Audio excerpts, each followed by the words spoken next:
Hi guys, and welcome back to another episode of the Daily Racing Show here at RacePlazaMedia. A little bit different. Yes. I would say background a little bit different. Everything is a little bit different because we're not at home in Los Angeles. If you've been following our socials, you might already know that we're currently in Sonoma, so Northern California. We're literally right now at the Sonoma Raceway because we've attended the GT World Challenge America.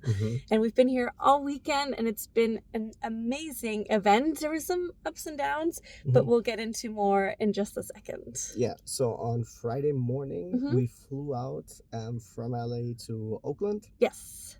Picked our rental car, and then we went straight to the track. And so on Friday, there was supposed to be some practice. Yes. And I don't think there was supposed to be any qualifying. No, it was just supposed to be practice sessions on Friday. However, we did also find out the night before or the day before that there were some issues on the track, that the track was essentially coming apart, or parts of it were coming loose. So for the first time in I think over 2 decades, the Sonoma Raceway got repaved in December, and in 3 turns the pavement essentially came back up, and it was too dangerous for the racers to drive. Yes. And so it had to be repaved. And so we were working on that all day, essentially Friday. They were also a little bit worried about weather because there was it had rained previously. It had rained previously, I think on Thursday, and then there were some 20%, 30% chance to be for rain on Friday. So they were like, ugh. But fortunately, there was no rain.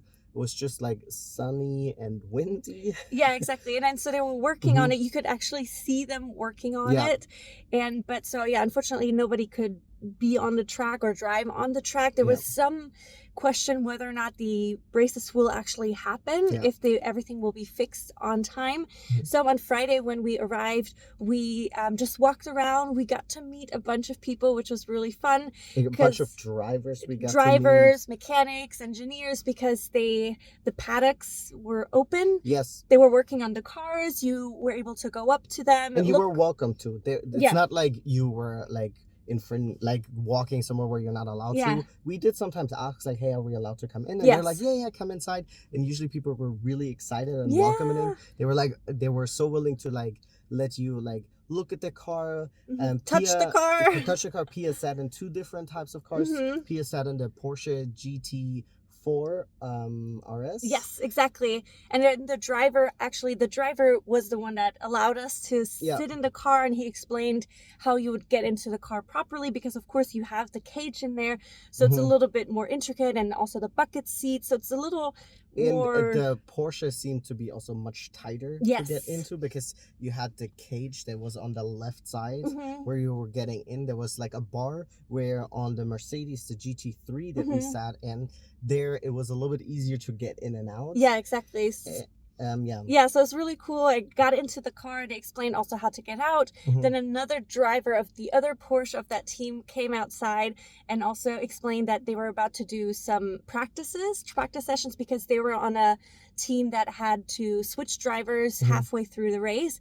So we got to watch them as well practice, and they explained us a couple of things. So it's really nice that people were so interactive and welcoming. And everyone was super nice. Yeah, we also met one of the data engineers on the Mercedes team, or one of the Mercedes teams, and he walked us through the different screens on the steering wheel and the cockpit. On the dash. Yeah, exactly, which was really nice. He was like, this is this is and he explained everything, and it was he was super nice, and he explained kind of what he did, that he looked at the data, and then he would bring it to the engineer, and stuff like that. So it was really awesome. Everyone was so friendly, but not only the people who were part of the crews, but also the people working there, from the parking lot attendants to anyone, was so nice, and it was a really, really great atmosphere. Yeah, so Friday that was all that we did. We chat with a bunch of people. We looked at a bunch of different cars. We got to take pictures. It wasn't very busy on Friday, which was great. So we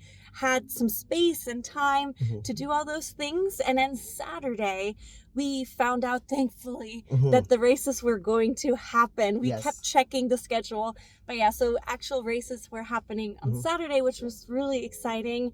Many different classes. Yes. So you have the TC class. You had the GT4 class. So it was 6. I think there were at least 5 different races with different categories, and then within those different vehicle classifications, you have, of course, the different driver categories as you well. had the pros, the amateurs, you had silver racers. So it was like you had a silver surfer. I'm just kidding. So you had all these different categories, all these different drivers. And then we also went to the autograph. Yes. So they had like a bunch of tables lined up, and there were a bunch of different drivers there. And they had like everyone got like a big poster if you wanted it. Yes. And then all the drivers signed it. And then some of them had individual autograph cards as well, or stickers or magnets. And everybody was just really super nice and very excited that we were there, or not just us, but like people in general were there. And then when people found out, or specifically the drivers, when they found out that we flew all the way from LA, they were like, "What? You guys came just for this?" And we're like, "Hell yeah, we came for this." So it was a great atmosphere, and it was also really cool to see them in person in front of you signing the paper, and then within an hour they were out on the racetrack, so you had a little bit more of a face to the different cars, because there were so many drivers there, so many cars, so many teams. So since this was our very first sports car racing event that we attended to in person, and we're still trying to get a hang of the different car and also driver classifications, it was nice to get more of a face to the different cars. So it was so much fun, and the races were also amazing. I feel like for me, I thought the lower class categories, like the GR and the TX or TCX categories, were almost more exciting, because we had a couple more like yellow flags. Yes. Because people went off track, and they were a little bit more bunched up together, so it was a little bit more overtaking. But overall, it was just such a fun atmosphere. Also, the people who attended, everybody was in a good mood and happy. It was and also like very respectful. Like if someone saw that you were taking a picture, then they would like either go around you, or they would wait for you to take a picture and stuff like that. It was it was overall like just a very good atmosphere. Yeah, exactly. It's also very family friendly. It was super diverse. And sorry, the car just turned on. But yeah, so that was our Friday, which was so much fun. And then and Saturday. And then today, Sunday, there were the second round of races. So there was another set of about 5 races for the different categories. We had another autograph session with the GR Cup, which was really cool, because we saw the GR Cup.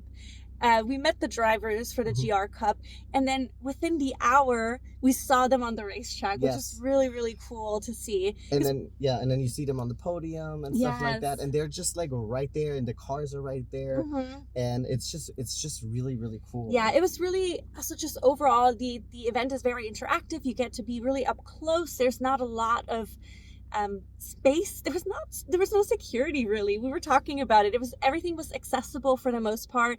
Today, Sunday, we also got to do a grid walk before the last race of the weekend, so we got to be up close with the drivers. I also took a picture with Samantha. Samantha Tan. Yeah, it was one of the women drivers, which I was also very happy to see. There were several women drivers in all of the categories, or most of the categories. There were several of them, so it's really cool to see, and they were also successful, because on many of the podiums we had women, which was really I love it. I mean, I'm wearing my R&D Names hat and shirt, you so can't really see that.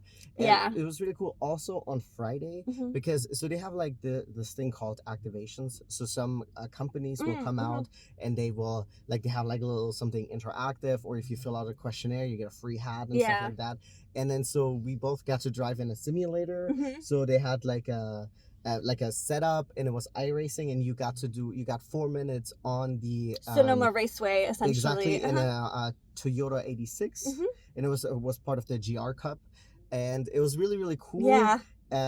Even though I do wish that the guy who was like showing you how to use it, like even though I'm familiar with iRacing, I didn't at first, like you have an H shifter, but it was a sequential shifting. Yes. And then there's a clutch, but you didn't need to use the clutch, and like for the first lap or so I kept using the clutch, and I didn't need to use it. So I just wish there was a little bit more explaining. Yes. But I think Friday was just like everyone was kind of like we don't know what will happen. Yes, yeah. So that's but fair. it was cool because you also got to use the Yes, simulator. yeah. And it's also was kind of cool to use like a more high quality equipment. Yeah. To see, because especially like the paddles like felt really, really great. So that was nice. Yeah, it was. Yeah, I would definitely say overall we highly recommend attending an SRO Fanatec GT World Challenge America or any event. of the other SRO GT World Challenges. Yeah. And because it was for the 3 days, so Friday, Saturday, Sunday, it was $50 per person. Yeah.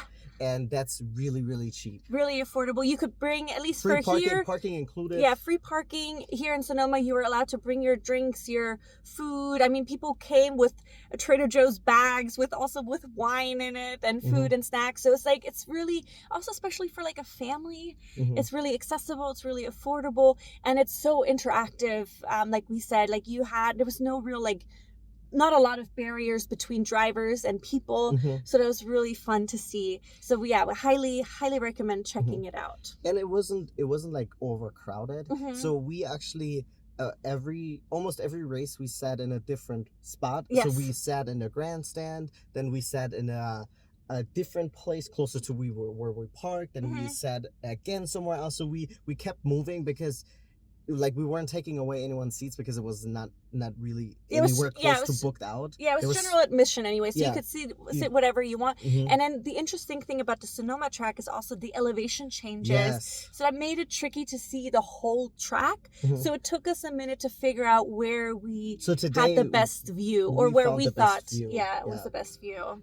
Yeah, because from the grandstand, because there's a building on the right side, you don't get to see the last turn, final because corner, it's blocking the view unless you sit very, very far up, and there it gets a little dirty, so it's a little tricky. They need to hose that down. And then and then you don't really get to see a really good view of the left side of the track. Yes. So I would recommend, if you come to Sonoma and you've never been here, try to sit further up, and don't try to sit in the grandstand. Sit in those like more seats, where they just it's like essentially stone, and you just sit there, and you can bring like your own, if you wanted to bring a little chair or like a pillow or something to sit on.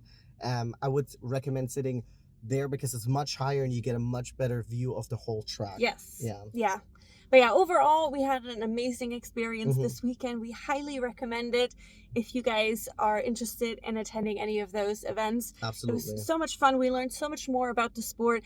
There's still a lot of questions or some things that we're not 100% clear on, because unfortunately they don't really explain it very much. So it's like you kind of learn or have to figure it out as things kind of happened. So we're still learning more about the different categories and classifications. Yeah. But it was definitely a nice way to get more into it. And it felt very welcoming. Yes, and I'm really excited to watch, like, so they're going to be in Sebring next. Then they're going to be back in California for Long Beach. And I mean, we could have attended the Long Beach race, but I was looking at tracks in California, and I found Sonoma, and I was like, okay, who's racing there this year? And then I saw $50 for the GT World Challenge. Easy. Not realizing that Long Beach, but that's a street track, so it's a little bit different. Anyways. Yeah, and the races are going to be shorter there as well. Yes. So we had, there was so much racing happening this weekend. Yeah. Which was just, fantastic. So yes, highly recommend it. We'll, of course, we'll add pictures and videos into this video, and then also outside of it on our socials and stuff, so you can check out. If you have any questions about it, definitely hit us up. Absolutely. And we'll gladly answer them. And we're looking forward to whatever may be our next in-person racing event. We don't have it on the calendar yet, but we'll figure something out. Absolutely. And as always, thank you guys so much for tuning in. Like and subscribe, and we will be seeing you guys here tomorrow at the Daily Racing Show. Back in the OG studio, I think. Exactly. Studio. All right, bye guys.